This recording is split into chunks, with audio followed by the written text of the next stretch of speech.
ભગવાન રાઘવેન્દ્ર સરકાર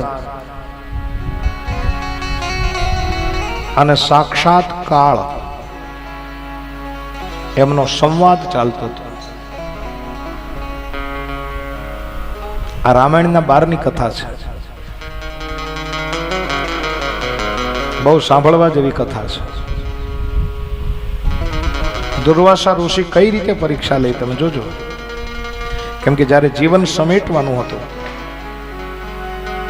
હજારો વર્ષ સુધી રાજ કરી લવ અને કુશને રાજ આપી દીધું. ભગવાન રાઘવેન્દ્ર સરકારનો સમયકાલ આ ધરાધામ ઉપર પૂર્ણ થવાનો હતો. અને કાળ જેદી આવ્યો તેથી ખંડની અંદર બેસી અને રાઘવેન્દ્ર સરકાર અને સાક્ષાત કાળનો સંવાદ ચાલતો હતો. અને એમાં શરત એક એ હતી કે રામ અને કાળ આ બે સિવાય ત્રીજો કોઈ પ્રવેશ ન કરી શકે.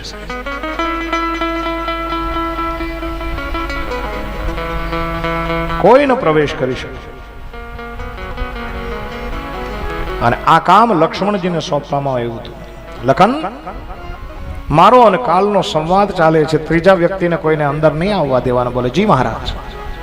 ના આવે, અને જો આવે તો લક્ષ્મણજીનો ત્યાગ થાય. આખી જિંદગી રહેનાર સાથે પાત્ર, પડછાયાની જેમ સાથે રહેનારું પાત્ર, છતાં પણ રાઘવેન્દ્ર સરકારને ત્યાગ કરવો પડ્યો. શું કામ?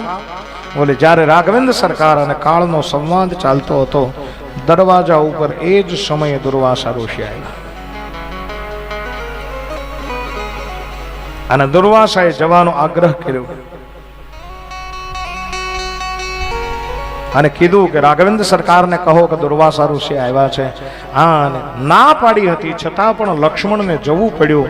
અને જેવો લક્ષ્મણ ત્રીજો વ્યક્તિ જ્યારે પ્રવેશ કર્યો, અને શરત પ્રમાણે ભગવાન શ્રી રાઘવેન્દ્ર સરકારે લખનલાલનો ત્યાગ કર્યો. આ પરીક્ષા કરી. અને એ જ દુર્વાસા ઋષિ આગળ જતા દ્વાપર યુગમાં ભગવાન કૃષ્ણ પરમાત્માની પણ પરીક્ષા કરી હતી. કઈ રીતે? બોલે એક વખત દ્વારકાના પાદર દુર્વાસા ઋષિ આવ્યા. અને રૂકમિણીને એમ થયું કે દુર્વાસા ઋષિ જો આપણા આશ્રમની અંદર આવ્યા હોય, આપણા નગરની અંદર આવ્યા હોય, તો આપણે એને મહેલ સુધી પધરામણી કરીએ. ગામની અંદર કોઈ સાધુ સંતો આવે, એમની પધરામણી થતી હોય. આજ કૃષ્ણ પરમાત્માને મળી અને રૂકમિણી એવી ઈચ્છા જાહેર કરી કે મહારાજ, દુર્વાસા જેવા ઋષિ આપણી ત્યાં પધાર્યા છે, તો આપણે રંગભવનમાં એની પધરામણી કરીએ તો. ત્યારે ભગવાન કૃષ્ણએ કીધું કે દુર્વાસાને તું ઓળખશો? બોલે મહારાજ, જગ જાહેર છે. બોલે એમ નહીં, બીજી રીતે ઓળખશો? તો નહીં. બોલે દુર્વાસાનું જાળવું છે, થોડુંક સેવાની અંદર આડું અવળું થશે તો શ્રાપ આપી દેશે દેવી. અને એટલા માટે એની પધરામણી ન હોય, પધરામણી નથી કરવાની. રૂકમિણી નો માન્યા કે નહીં મહારાજ, મારે પધરામણી કરવી છે. બહુ જ્યારે કીધું ને ત્યારે કીધું કે ભાઈ રથ જોડો હાલો. અને રથને જોડી અને દ્વારકાના પાદર સુધી રથ ગયો છે. દુર્વાસા ઋષિ જ્યાં બેઠા છે, જ્યાં એના બહેણા છે, ત્યાં ઉતરી અને દ્વારકા નાથે પ્રણામ કર્યા છે. માં રૂકમિણીએ પણ ખોળો પાથરી અને પ્રણામ કર્યા. અને આંખના ઈશારાથી ભગવાને કીધું કે હવે તારે પધરામણી કરાવે ને, તું કે. એટલે રૂકમિણી બે હાથ જોડીને કહે છે કે હે દુર્વાસા ઋષિ, આપ અમારા નગર સુધી પહોંચી ગયા છો, અમારી નગરી દ્વારકા સુધી પહોંચી ગયા છો, તો અમારી એક એવી ઈચ્છા છે કે પ્રભુ તમે અમારા મહેલની અંદર પધરામણી કરો. અને જ્યાં પધરામણીનું કીધું ને એટલે દુર્વાસા હરખા થઈ ગયા કે પધરામણી કરાવીશ તમારે? બોલે હા, તમારે જો મારી પધરામણી કરાવી હોય તો એક કામ કરો. બોલે શું? બોલા રથના ઘોડાને છોડી નાખો.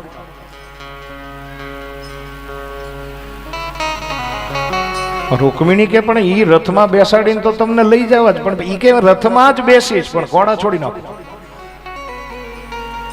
રૂકમિણીએ કૃષ્ણ સામું જોયું ને કે ભાઈ કે પ્રભુ ઘોડા છોડો. બોલે પણ હવે ઈ જેમ કે એમ કયો ને કરે આગળ શ્રાપ આપશે. ઈ કે હા ને રથના ઘોડા છૂટ્યા છે. અને રથના ઘોડા છૂટ્યા એટલે દુર્વાસા ઋષિ રથની અંદર બેઠા.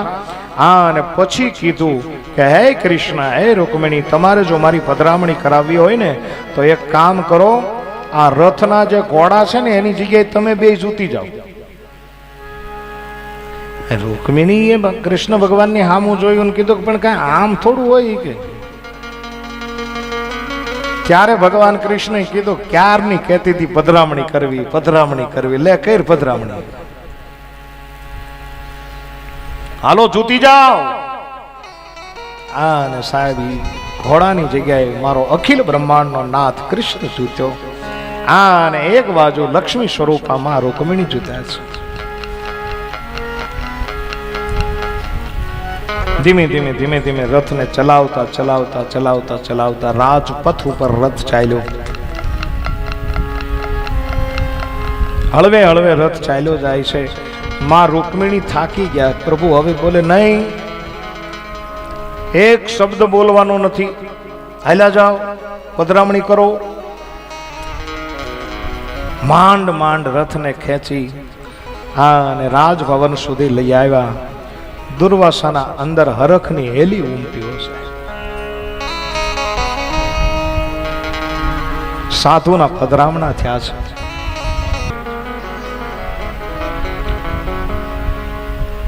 દુર્વાસા ઋષિના ચરણને પ્રક્ષાલન થયું છે. આખા રાજભવનની અંદર આ શુદ્ધ પાણી, ચરણામૃત જે છે, શુદ્ધ જલ છે, એમનો છંટકાવ કરવામાં આવ્યો છે.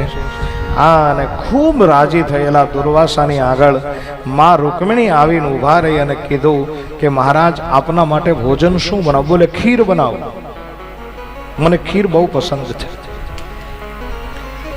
હા, અને સાહેબ દૂધ ઉકળવા મૂકી દીધો. સુંદર મજાનો ભાત અંદર નાખી, મિશ્રી પધરાવી, સૂકા મેવા નાખી, અંદર ઘી નાખી અને સાહેબ સુંદર મજાની ખીર બનાવી. અને સોનાના કટોરાની અંદર ખીર લઈ આવી અને દુર્વાસા ઋષિને કીધું કે હે પ્રભુ, આપ જમી લો. અને દુર્વાસા એ ખીરને એઠી કરી 5-7 કવલ ખીર ખાધી છે. અને અચાનક રૂકમિણીને બોલાવ્યા. રૂકમિણી, અહીંયા આવો. બોલે શું? બોલે આ મારી એઠી ખીર છે દેવી. બોલે હા મહારાજ. તમારે એક કામ કરવાનું છે. બોલે શું? બોલે તારો પતિ કૃષ્ણ છે ને, એ તારા પતિ કૃષ્ણ પરમાત્માના આખા શરીરે ખીરને ચોળી દો. રૂકમિણી ભગવાનની હામું જોઈને કે કઈ એઠી ખીર તમારા શરીરે થોડી છોડાવી. ભગવાન કૃષ્ણ કનૈયા એ ના પાડી કે નહીં, બોલવાનું તો નથી, જ્યાં સુધી છે ત્યાં સુધી જે કે એમ કર્યા કરો. ખીરનો કટોરો હાથમાં લઈ અને કીધું બાજુના ખંડની અંદર જાઓ, આખા શરીરે ખીરને ચોળી દો. ભગવાન કૃષ્ણ ગયા છે. રૂકમિણી જ્યાં જવા ગયા એટલે કીધું રૂકમિણી બેટા એક કામ કર. બોલે શું? ભગવાન કૃષ્ણનું એક પણ અંગ બાકી ન રહેવું જોઈએ. બોલે મહારાજ ન રહે, મારી એઠી ખીર છે એ ચોળી દો. અને ખંડની અંદર જઈને રૂકમિણી માથાથી લઈ અને સાહેબ શરૂ કર્યું. આખા શરીરે ખીર ચોળી નાખી. અને પછી દુર્વાસા પાસે આવીને કીધું કે આખા સમગ્ર શરીરની અંદર ખીર ચોળાઈ ગઈ છે મહારાજ. ત્યારે દુર્વાસાએ રાજી થઈને કીધું કે હજી એક વખત પૂછું છું, એકે અંગ બાકી નથી ને? બોલે નહીં, આખા શરીરે ચોળાઈ ગઈ છે. બોલે બાકી નથી? બોલે ના બાકી નથી. હા, અને ત્યારે દુર્વાસાએ કીધું કે તારી સેવાથી હું પ્રસન્ન થયો છું. જા, જેટલા ભાગની અંદર ખીર ચોળાણી છે એ તારું પતિનું આખું શરીર વજ્રનું બની જાય. આવો મારો આશીર્વાદ છે. અને ભગવાનનું આખું શરીર વજ્રનું બની ગયું. મને તમે જવાબ આપો, મહાભારતના 18 દિવસના યુદ્ધની અંદર ભગવાન અર્જુનના સારથી બન્યા પણ એક પણ બાણ ભગવાન કૃષ્ણને નથી લાગ્યું. એ દુર્વાસાનો આશીર્વાદ છે. પણ એવું કહેવાય છે કે ભગવાન ઊભા હતા અને પગના તળિયાની અંદર ખીર ન ચોપડા. ભગવાન ઊભા હતા એટલે પગના તળિયે ખીર ન લાગી. અને જ્યારે ભગવાનને સ્વધામ ગમન કરવાનું થયું ને ત્યારે જરા નામના પાર્થીએ બાણ માર્યું. એ ભગવાનની પાનીમાં પહેલા લાગ્યું છે. બાકી આખું શરીર વજ્રનું હતું, એને કાંઈ ન થાય સાહેબ. કેમ કે દુર્વાસાનો આશીર્વાદ હતો, પણ ભગવાન પગ ઉપર પગ ચડાવી અને ઊભા છે, બેઠા છે, વિશ્રાંતિનો અનુભવ કરે છે. અને જરા નામના પારથી એક બાણ છોડ્યું, પગની પાનીને ચીરી નાખી, જમણા હાથની હથેળીને ચીરી અને ભગવાનના ભાલની અંદર એ તીર લાગ્યું અને ભગવાનનું શ્વધાંગમન થયું. આવી એક સુંદર મજાની પરીક્ષા કૃષ્ણ પરમાત્મા અને રૂકમિણીની પણ કરી હતી.